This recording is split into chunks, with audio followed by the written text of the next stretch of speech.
All right, everybody, we are back, and this is chapter 10. This is meal planning. This is really the last piece that you'll need to complete your athlete profile. And meal planning is a little bit of a challenge because there's no real easy way to do it. And as a dietitian, and if you know other dietitians, because that's what everybody wants, right? They want a meal plan. They want them to tell you they want them to tell you what you want them to eat. But truth is, even when you make that meal plan, most of the time the problem is no one follows it. So there's some challenges around meal planning, and we'll get into this today. But what we're going to do is cover what I call my 5 steps to meal planning. And in your in Blackboard, from what I can remember, I think there's a couple of in this section in this chapter, and then also the next chapter around body weight, body composition. There's some videos of a FNCE is our national conference of because one of the years, a couple of years ago, the focus was sports nutrition, and they had a couple of experts. Actually, I think they even had the book author do a lecture. I think it's on the body composition part, but there's also one in there about meal planning. I've got some extra stuff in there for you around meal planning if you're interested in that. And with this too, in this chapter, you've got an assignment. It's called the breakfast. I call it the breakfast options, breakfast assignment. We'll get into that maybe a little bit later, or maybe we'll get into it next class period. But so usually in like a face-to-face class, I'll do like 3 activities, but because this is online, it makes it a little more challenging to do some of that. But we'll definitely get you set up and teach you what you need to know around meal planning. But the first thing that you should know is it's not as easy. And even if you do the meal planning, it's having your athletes follow the plan, because most of them won't. The truth is they won't. So here are the steps. Everybody, you can write this down. You should have the slides now. So steps to meal planning. First step, and we're going to go through each one of these. Determine the training load. What do I mean when I say training load, somebody? That's just me saying what? What am I saying when I say training load? What am I referring to?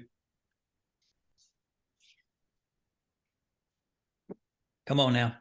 Help me out. Tell me.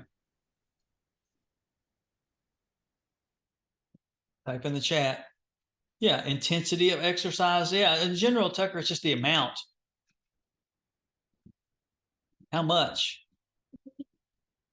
activity, right? The training load. How much are you doing? Because, and how much are you doing throughout the year? Ultimately, we're just focused on one set block, for instance, like the next 4 weeks, 6 weeks. But what are you doing? How much exercise are you getting in? And then the next piece is something we've talked about a lot in here, and that's you got to determine the calorie levels.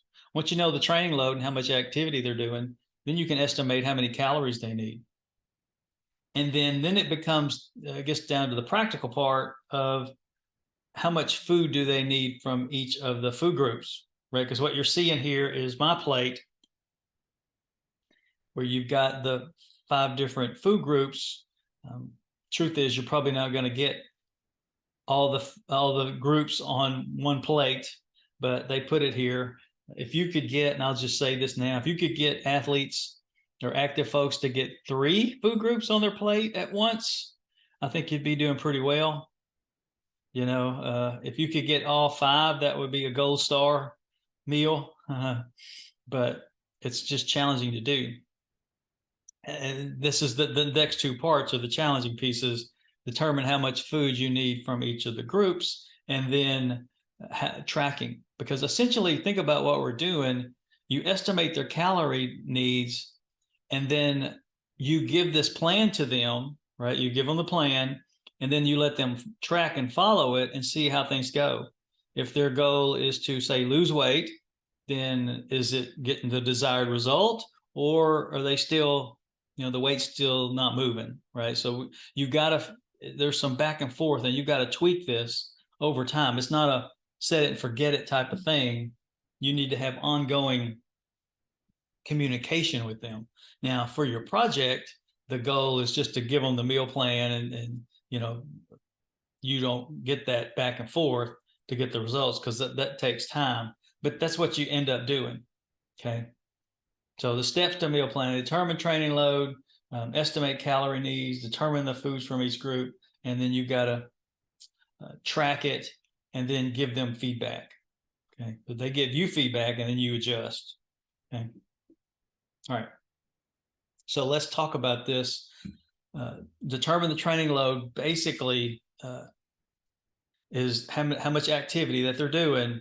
And you're going to estimate this volume, training load volume, over the course of the year.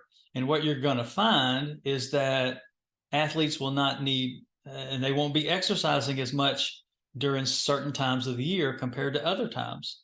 You know, if they're in the off season, they may be active, but they won't be as active as they will be right before the season starts.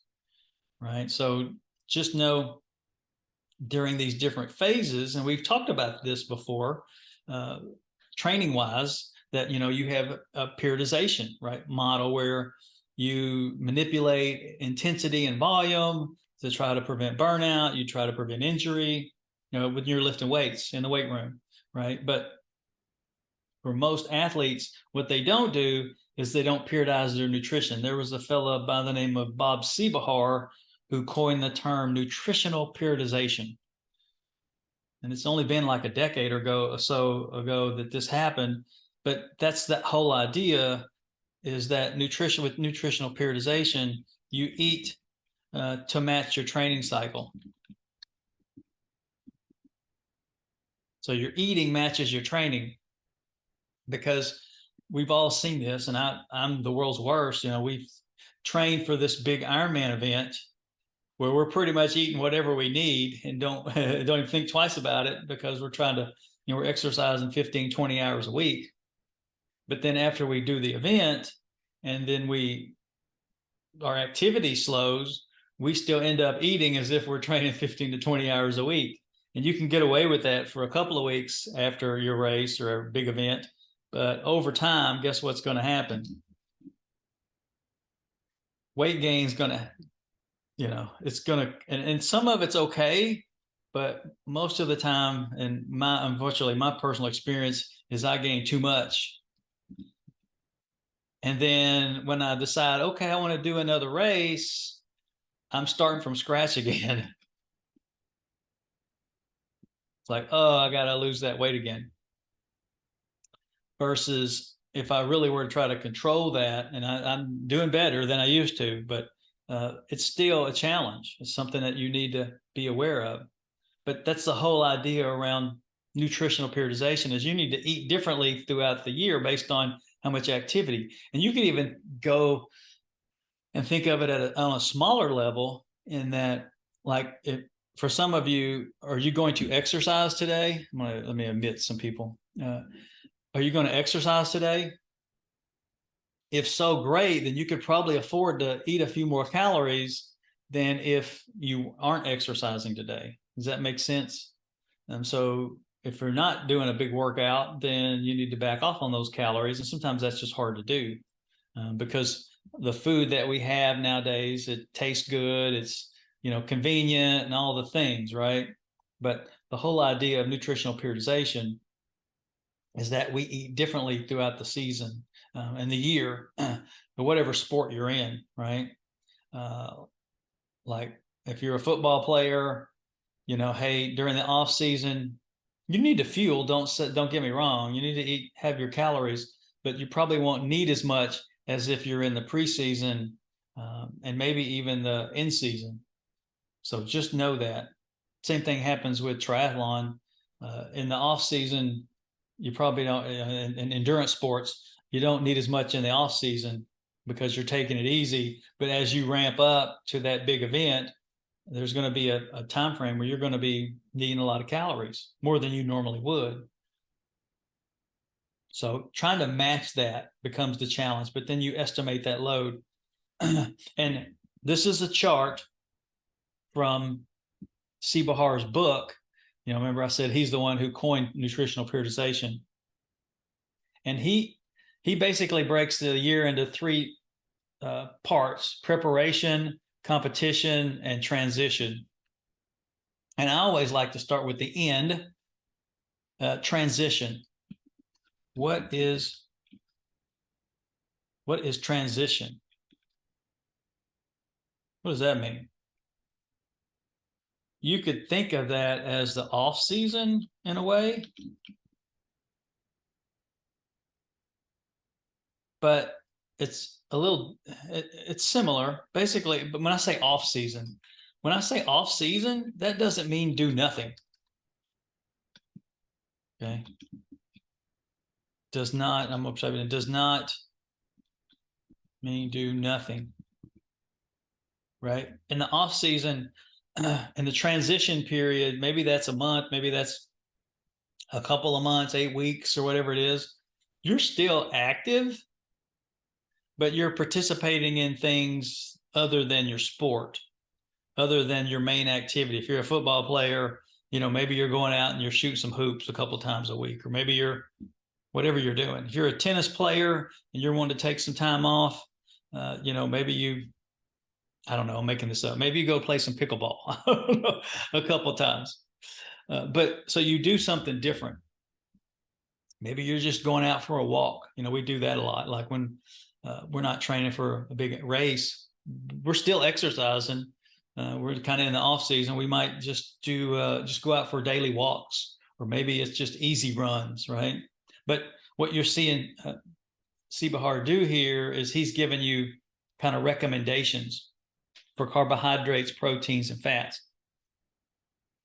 And so what he's recommending is, things like if you're in the transition phase, your activity is not very high. So you need to lower, remember, we have that big range for carbohydrates, right? 3 to 12. And if you're not needing that, if you're not exercising much, you can go back down to that 3 to 4 grams of carbohydrate per kilogram of body weight. And then you're still maintaining that protein I think he's got, because he's more of an endurance athlete. He's probably got this for endurance athletes, but it's pretty similar if you're strength and power. 1.2 to 1.7 for protein. You could probably get away with a little higher if you're a strength athlete, but and then fats 1 to 1.2. Okay, so you're keeping it on the lower level as far as calories go. But then as you get into the preparation phase, then depending on if you need weight loss or if you don't need weight loss, if you need weight loss, you're going to maintain that carbohydrate at that lower level. And then you're going to maybe bump up the protein a little bit. So 1.7 and 1. Or is it 2.0? And then fat is a little bit lower, but it's still around that 1 gram. And if you don't need weight loss, then yeah, you can go all the way up. Remember, we said usually around 5 to 7 grams is pretty good. And so this is preparation. So you're starting to increase your volume. You're starting to increase your work, but it's not at a super high level at this point. So up to about 7 grams of carbs per kg. Again, you're still using around 1.2 to 1.7 grams protein per kilogram of body weight, and still around 1 for fat. Again, that can vary. But then as you get into the competition phase, that's where it can go from anywhere from, up 12 is a lot. I would not recommend that unless you're spending hours and hours. This is someone who's, doing 100-mile bike rides on a regular basis. And then protein is up to 2.0, 2 grams per kilogram body weight. And then fat it can be higher as well. They even recommend up to 1.5. So what you can see is with all of this, the sum is that when you're doing less, you obviously need less calories in the transition or off season compared to and the preseason here, the preparation phase, if you're needing weight loss. But then carbohydrates, if you're looking at this, the biggest thing you're going to see is this going to be the one that changes the most of all of these macronutrients. when you're trying to create that meal plan based on the needs of your athletes and active individuals too. Yeah, you can go from 1.2, 1.7 here up to 2, but that's not as big a change as if you were going to 12 grams of carbohydrate. So just know that the carbohydrate's the biggest thing, because we've already said this. The goal of carbohydrate is what? What's its function? Somebody type in the chat. What's its main function? Energy. That's right. So if you're not using as much, you don't need as much because you're in the off season, right? You're taking some time off, you're in transition, then that's okay. You just don't need as much. But these other nutrients, protein and fat, you got to have that minimal amount, right? We said 1 gram is the minimal, and you're seeing that throughout this entire range. But that's not changing as much and protein's not changing as much. But what's changing is the carbohydrate, because the energy demands have changed. When you're going from, maybe training, I don't know, maybe an hour a day or less in the off season, to where you're doing the prep phase, or maybe you're, whatever it is, let's say you're a basketball player and you're getting ready. So you're in the weight room some, you're on the practice floor some, right? You're doing a lot of different things. When that activity increases, then you're going to need more carbohydrate. And maybe a little more protein, a little more fat, but most of that's going to be coming from carbohydrate. Hopefully that helps when just looking at this chart and understanding, okay, what are the needs going to be, right? So once we estimate the load, how much activity they're doing, then we can do the calorie needs. And that just goes back to what we've been doing all this time, where you factor in, you got the metabolic rate, and then you factor in, calories from exercise and the thermal effect of food, and you get that total energy expenditure. Whether you're using Harris Benedict, whether you're using Mifflin St. Joe, whether you're using Cunningham, right? So you get those calorie needs. And most of you at this point should be pretty comfortable with doing the energy expenditure calculations. Okay. So that's step 2. You figure out, okay, what's the training load going to be? How much work are we really going to be doing? And then we calculate their needs. And so the third step is probably the most challenging, and determine the amount of food from each group, because we really don't have a perfect solution for this, right? You could get someone's total calories and say, hey, they need, I'm just going to go to the far end over here. They need 3,200 calories. What does that look like? You then could, a couple of different ways you could do it. You could use percentages, but that's not usually the best way. The best approach is looking at those nutrients and doing it per gram per kg. And then that ends up giving you the total calories, right? So you can do that, or you can calculate it using, Harris Benedict, Mifflin St. Joe, and all the things, right? You can do that way too. Either way works. Dietitians will probably do grams per kg for these nutrients, like you saw in the slide a couple slides ago. But either way you get the total calories, it then comes down to, okay, what does that look like on a plate? That becomes the challenging part. What does 4,000 calories look like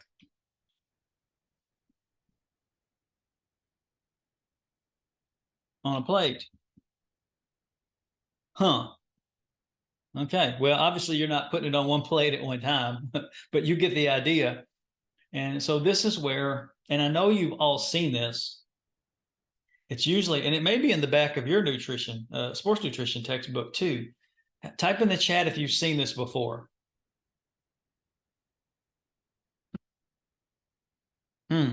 So Ella's asking, with this chart, the chart that I'm showing you right now, How do you avoid it feeling like a restrictive diet could have a negative effect on an athlete?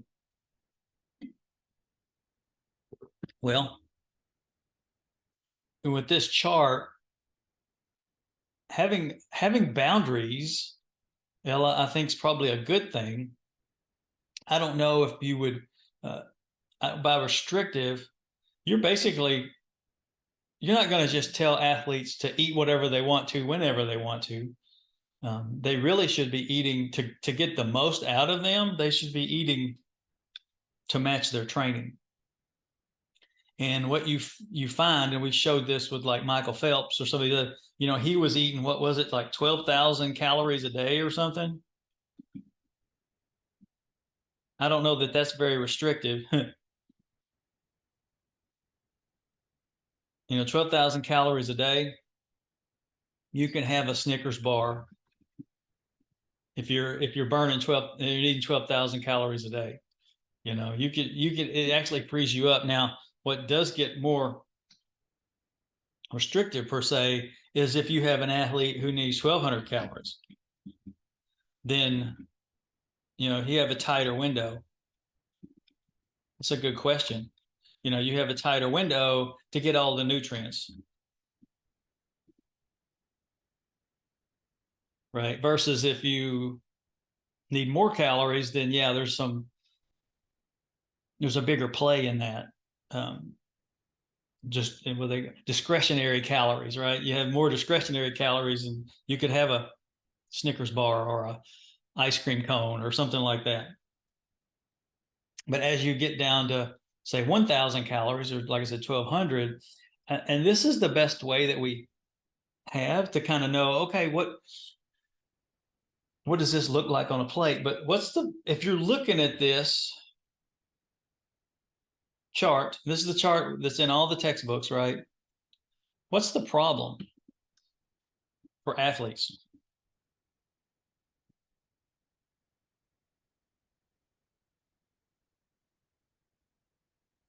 Using this chart.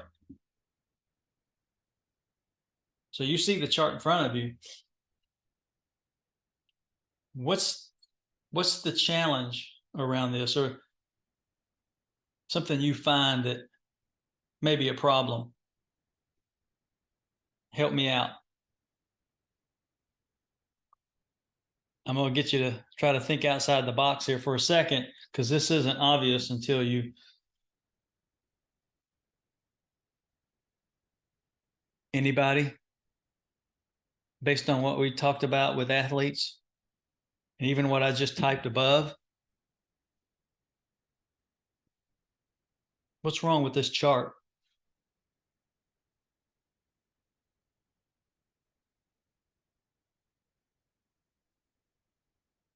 Anybody? Oh, come on. This is always more fun when you have the students face to face and you can just stand in front of them and ask them, what do you see about this chart that could be a problem?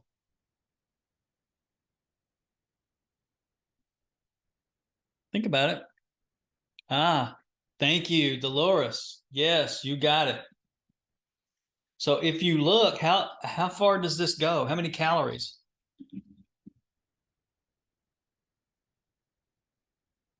How far does this go across on the calorie level? Oops. Yeah, it only goes to 3,200. What if you have an athlete that, and we've already seen this, right? What if you have an athlete that needs 5,000 calories? What if you have an athlete that needs, what are you going to do?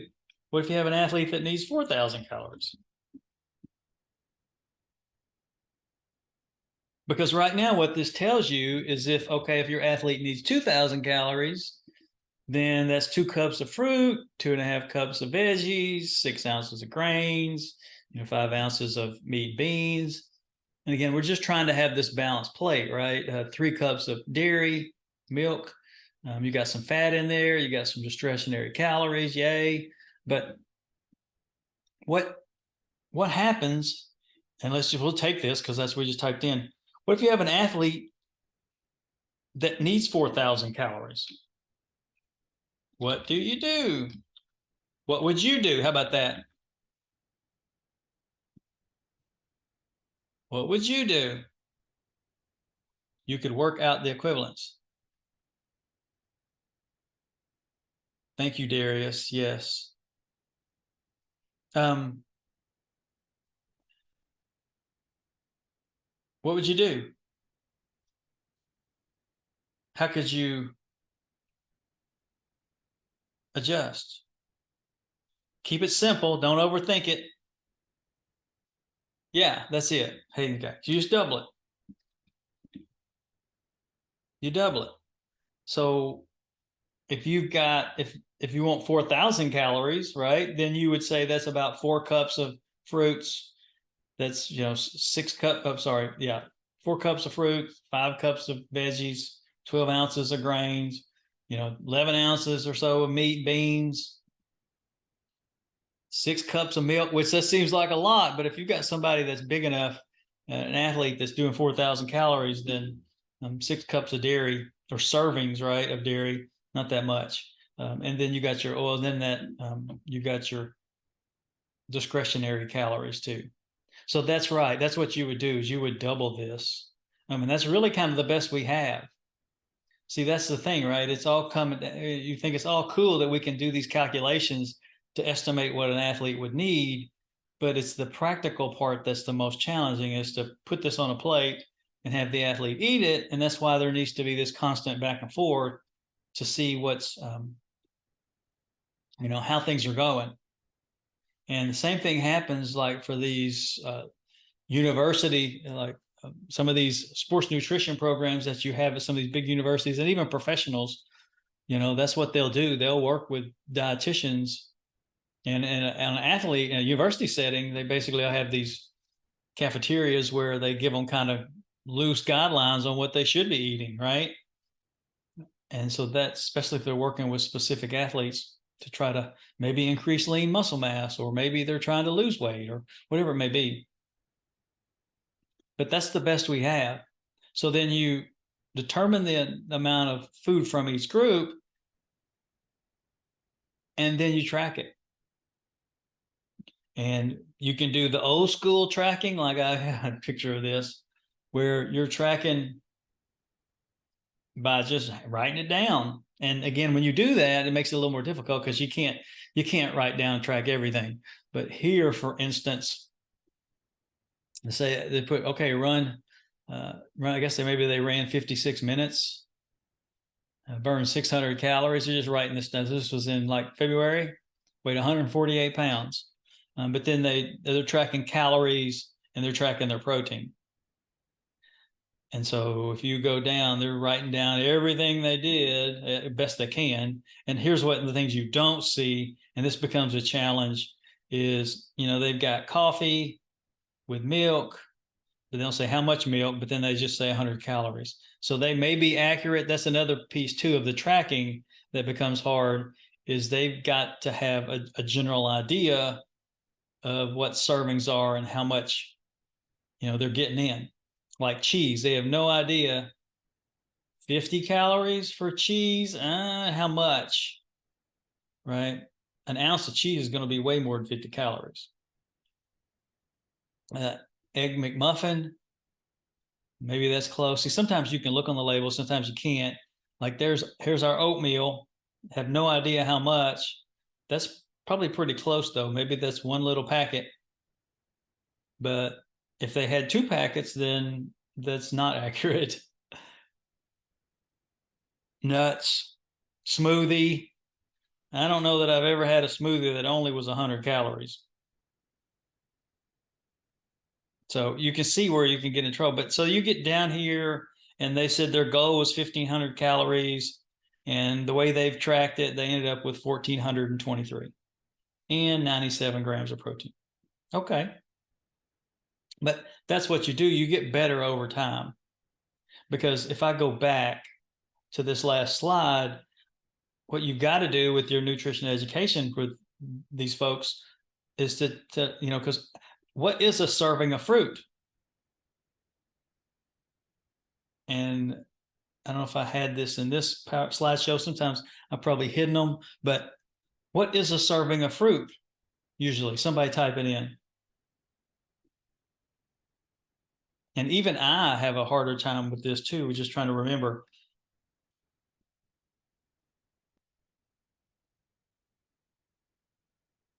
Anybody? What's a serving of fruit?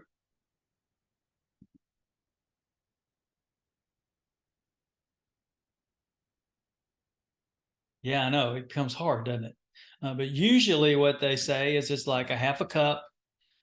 Like if you have, making this up, like applesauce, use a half a cup, or a half a cup of, um, and you can get specific with, and it varies based on the type of fruit, but like maybe it's a small banana, or maybe it's a small apple, or it may be a fourth a cup of dried fruit.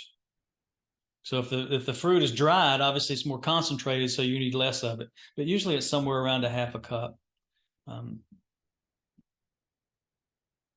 or small orange or something.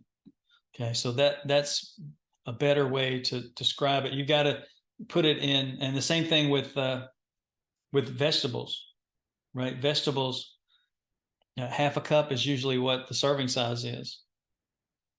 If you have half a cup of broccoli, or if you have some of this, it's just you need to be as accurate in your measurements and estimating how many calories you're eating. Otherwise, all this is going to be thrown off. You just do the best you can, and it takes practice. It's not easy. How many of you had to do this in your like a foundations? In your foundations of nutrition class? Maybe that's something I should add to this class, is just have y'all track for a day to see how it goes. Because there's a art and a skill to this, for sure. So as you're tracking this, I mean, it's not just, and anybody in here, I'm just curious, I should have asked this. Anybody track right now?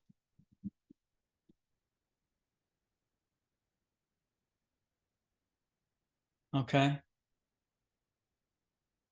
Few of you are. It's not simple. Now here's what makes it easier. Using some of these apps make it simpler, because I think they'll prompt you to let it know, okay, how much. But it's just a habit of doing it. Most of us don't take the time.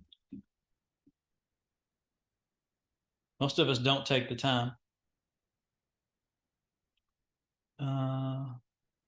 Okay, so guys, you had to do in your foundations class, you made a meal plan? Maybe? Nice. Yeah, again, the more you work with this, the better you get at it. But it still can be frustrating, because you spend a lot of time making these plans, and then it all goes to crap when either the athlete or the active folks you're working with, they do something different. They don't even use the plan after you spend all this time creating it. They don't even use it, or they don't track correctly, and that makes it challenging. Okay, it makes it challenging. So let's just do an example real quickly here. And again, I always make fun of myself when I do. 27-year-old female Division III soccer player. Okay, so 27-year-old soccer player. I don't know that that's, college soccer player. They might have had some eligibility left. I don't know. 27 years old. But basically, height, weight, 23% body fat. Season just ended, so they're in their transition phase of training, right? Remember those numbers I gave you earlier around transition, off season, if you want to think of it that way. So steps 1 and 2 of meal planning, what phase are they in, what's the training load, and what are their energy needs. And one of the ways we do this is we just use the activity factor for that, right? To estimate. And they've said that, okay, they're in the transition phase, so they're off season, so the needs are going to be lower.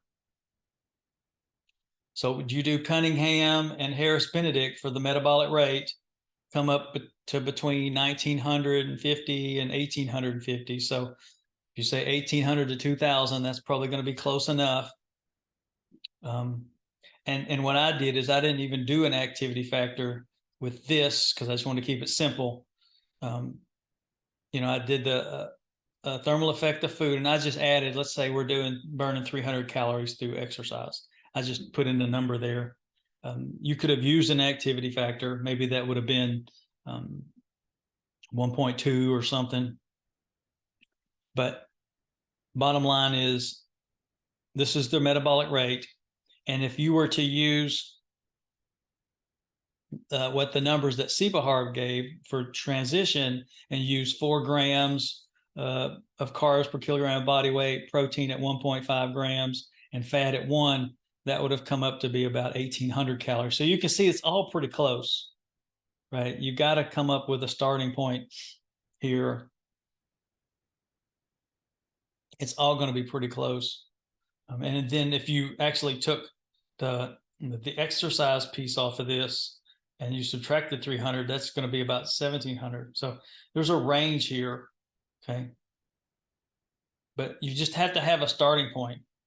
And so once you do that, and so we saw in here, it's anywhere from like 1,800 to 2,000, right, is what you come up with. I always would err on the side of being a little more lax and giving them more calories. So I rounded up to 2,000, say that's close enough to 2,000. This is not a perfect science anyway. So I would then give them, say, okay, this is what we're going to do, 2,000 calories. And these are you basically just follow, once you get the calorie level, everybody following this, you're just then going to go straight down the row here and use this pattern. So they're going to need 2 cups of fruit and 2.5 cups of veggies and 6 ounces of grain. Any questions on that part?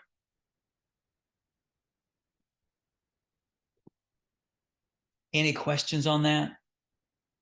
So then we get to we got the pattern down, but what does this look like on a plate? If you look, and so I wanted to show you this as we're tracking. So you create a meal plan for them. And one of the things I think is helpful is, and you see, so let's say you come up with a plan, you got breakfast, lunch, and dinner. And if you want 2 snacks, wherever you want to put those in, or maybe you don't need a snack, but if you want to do that, I'm just, for this example, I'm showing you snacks. You basically, and so this is the pattern, right? If I go back to the last slide where you have 6 ounces of grains and 5 servings of vegetables and 4 servings of fruit and 5.5 ounces of meat and 3 servings of dairy and 6 servings of fat. Basically what you do is once you put the food in there and they track it, they're able to tell you, okay, for breakfast, I had 1 serving of grain, I had 2 servings of fruit, and I had 1 serving of dairy. And so that's helpful because what you're able to do is you're able to see holes in their eating. Like for lunch, they did pretty well. They had 2 servings of grains, 2 servings of vegetables, 1 serving of fruit, has 2 servings of 2 ounces of meat, or 2 servings of meat, and then had some fat. But if you look over in dinner, it's like, oh, okay, maybe they didn't have any dairy, they didn't have any fruit. That might be a thing that you could say, okay, maybe we should figure out a way to get this in if they need it. But just having this, so for a snack, they're doing some fruit and then some dairy here. And from here, they're doing like a grain serving and a serving. And so what does this look like? Well, I put the plan together. It looks like this, it looks kind of scary when you look at it here, but it's not that hard. So 3/4 a cup of Honey Nut Cheerios, if you go back, that's the grain. with some cereal, or sorry, with some milk, right? With 1 cup of milk and half a cup of orange juice and 1 small banana. So you've got 2 fruit. Are you following me here? 2 fruit, 1 dairy, and 1 grain. And then that's exactly what we got. We got 2 fruit, 1 grain, 1 dairy. And there's no protein at breakfast, which is another point, right?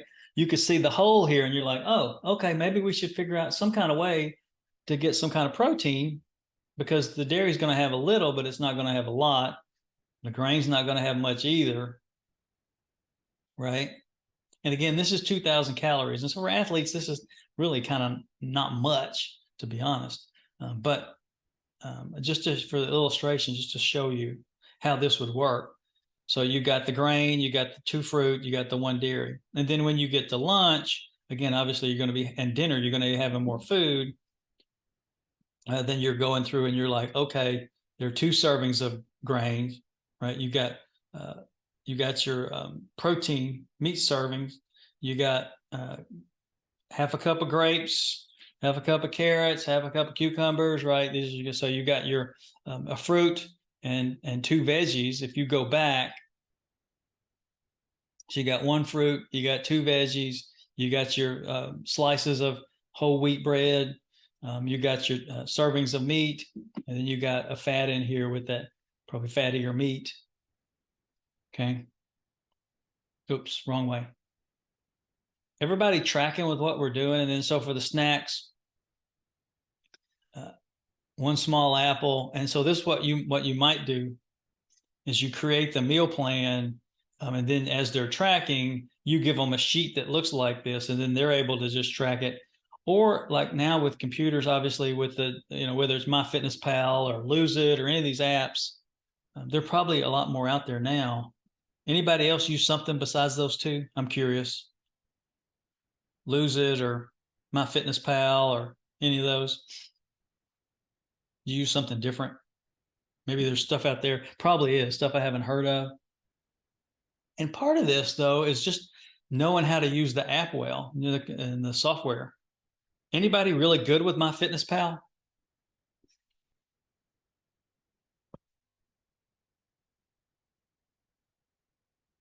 Yeah, I don't know. I think like for most people, you play around with it a little bit, but not, but don't really use it. And I don't think you have to track daily. Some of you said you were tracking. I think for most of us, it's just about at least tracking to start, so we get a handle on how much we're actually eating. And usually that's what, before we even give somebody a meal plan, that's what we'll do, is we'll say, let's just have you track. Yeah. Let's just have you track. Don't eat differently. That's what it ends up doing, right? If you just say, okay, I want you to just try for 3 days, track whatever all the things you're eating, don't change anything. That's what you really want to do, right? You don't want them to change anything. You just want them to track, and then you sit down with them. Like I'm meeting with somebody today, actually, around weight loss. And that's probably the first thing I'll have them do is I'm going to say, okay, what I want you to do is for the next couple of days, I just want to track what you're doing. And this is probably more what you'll do than anything. This is kind of like how I like to approach it too, is you have them track what they're doing. And then they come back to you with, with those numbers, with the foods, and you go through that with them. Because in most cases, people aren't doing everything bad. People are doing some good things. You don't want to throw everything out. And you also want to look at the foods that they like to eat. What are their preferences? Right? You're not going to just create a plan without asking them the foods that they like. And so by having them track first without any, input from you, just letting them track what they're doing to see the good, the bad, the ugly, they come back to you and it's like, okay, what can we do instead of, driving through McDonald's and getting the big breakfast, whatever that is, the Egg McMuffins. What could you do differently, right? So you kind of brainstorm with them, but this is what it looks like once you get this plan together. And that's the hardest thing, right? Is translating this plan to daily life and knowing that, okay, I got 2,000 calories. What does that look like? One of the other things that you want to do, and you're noticing it here, is if I've got, and maybe I should just try to, well, I don't think I can write on this. If I've got 2,000 calories,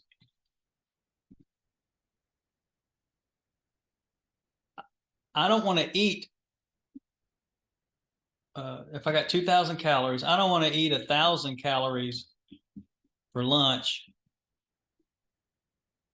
and 1,000 for dinner.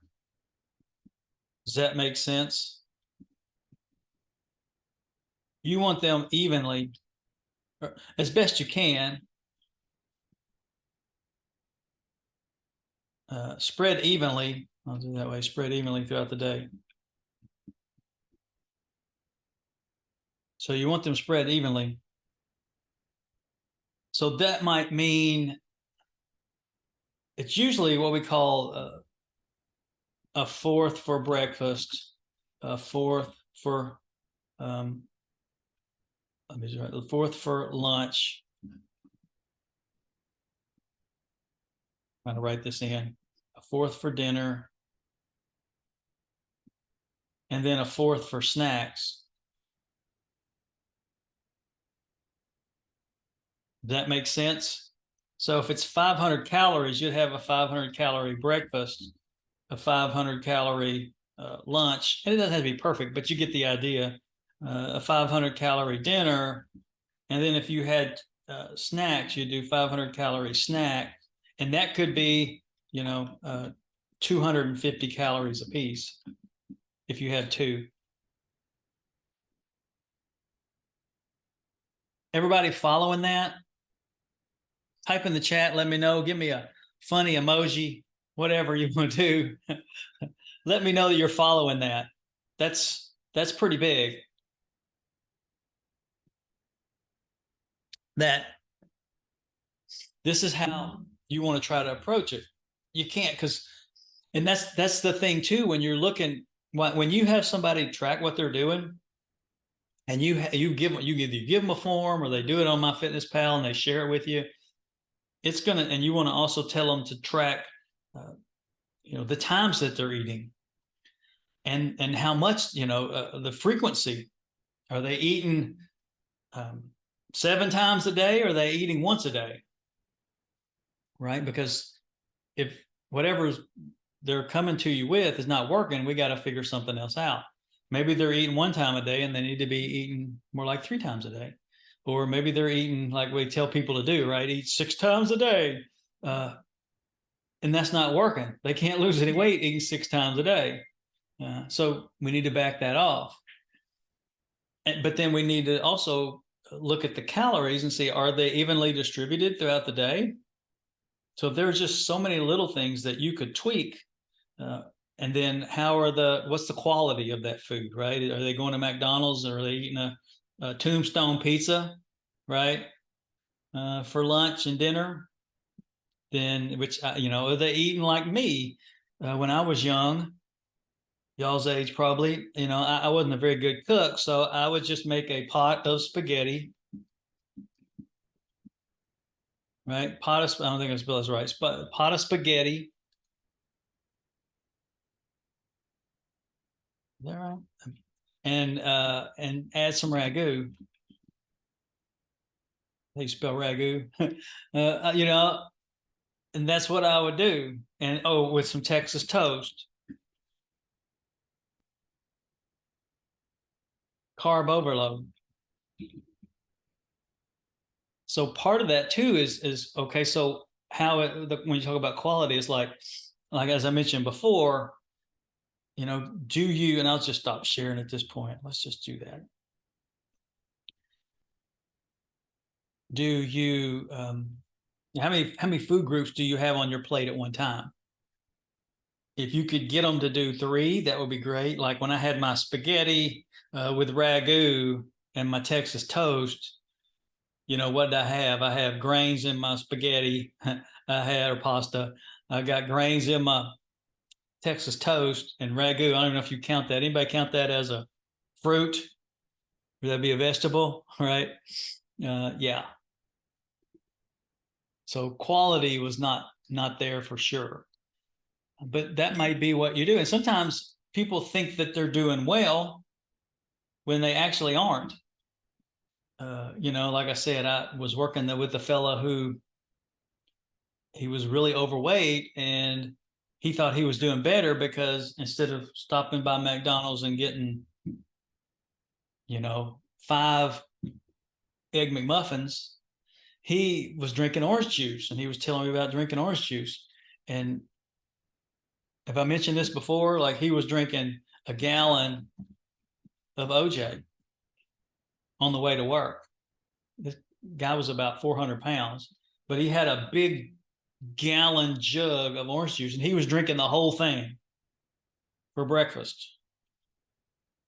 And he thought he was doing the right thing, right? But and until I told him, I'm like, and you have to do this politely, right? You have to know how to work with people when you're counseling them like this. But and I know we have an undergraduate counseling class, which I think everybody should take. But to politely say, okay, just to get them to think and let them come to their own conclusion. I'm like, how many oranges would you have to squeeze to get a gallon of juice? And they're like, whoa, okay. Right. So there are so many little things that you can glean from just looking at somebody's food log.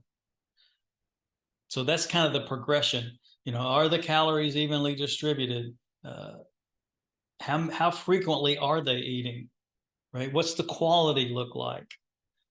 Do they have the food groups? How many food groups on the plate do they have at a time? And so as you're putting your meal plan together in your athlete profile, you would like to have a minimum of 3 food groups on the plate at once. Could you get 5? Maybe, but you don't have to, but a minimum of 3. Okay.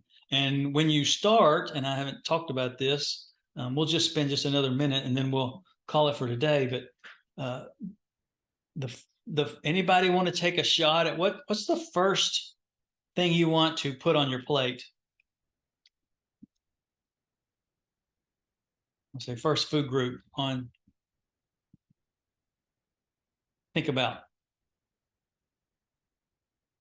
Take a shot in the chat, somebody. What do you think?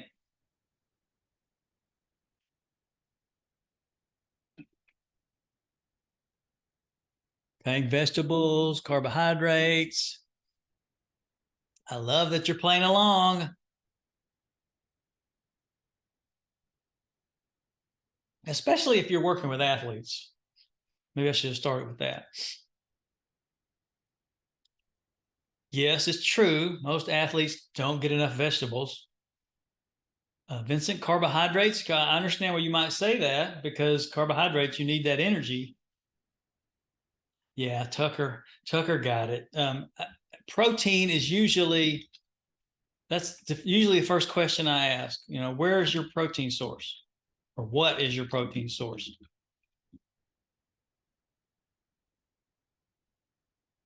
Protein comes from a Greek word, I think, proteos.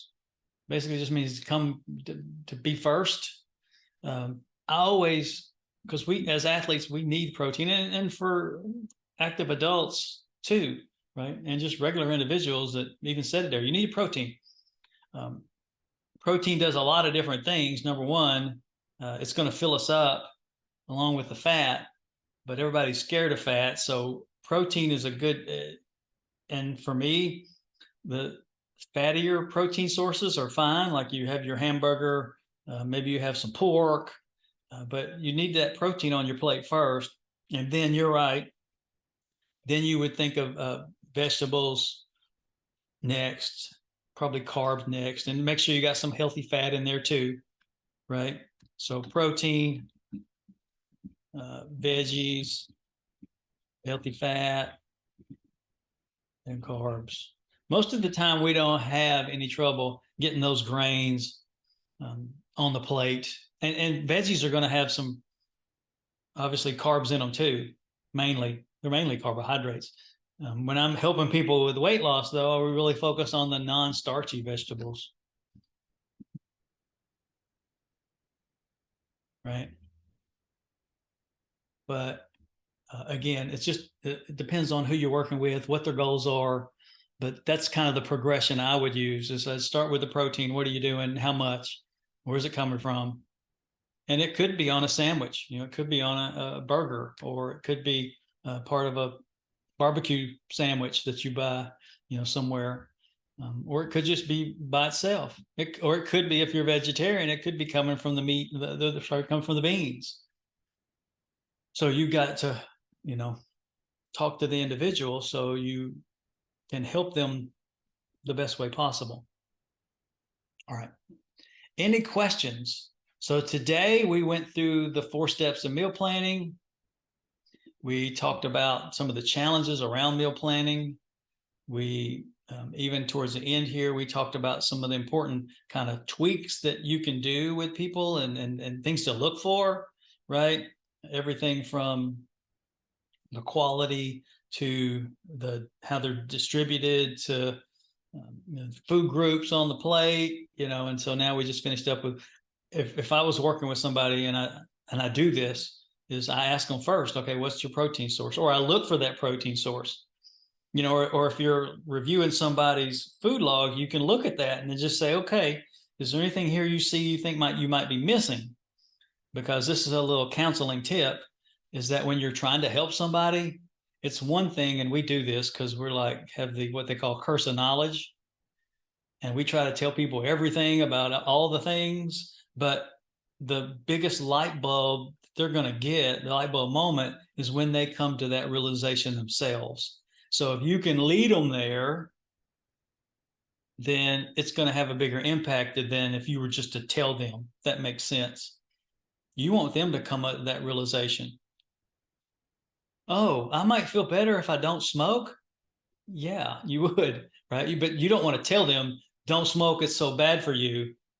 You want them to come to that realization. Oh, it might feel better. You mean, okay, so what do you see in your food logs here? Oh, well, I'm eating out I ate out 2 of my 3 meals today.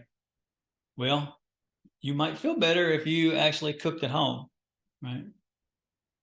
You want them to come to that realization, though. Or I might do better. I don't see any protein on my plate. Or, oh, I didn't get any veggies in today or any fruits in.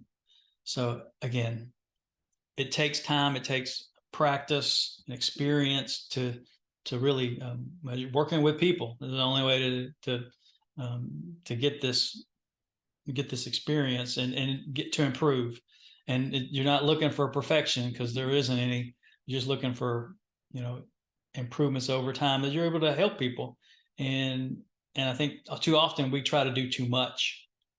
And when you just kind of throw it out there and let them think it through and come to the conclusions on their own, that's going to make a bigger impact. So that's it for today. We'll pick up next time, and I'm going to show us a different way of meal planning next time, using something called the exchange system.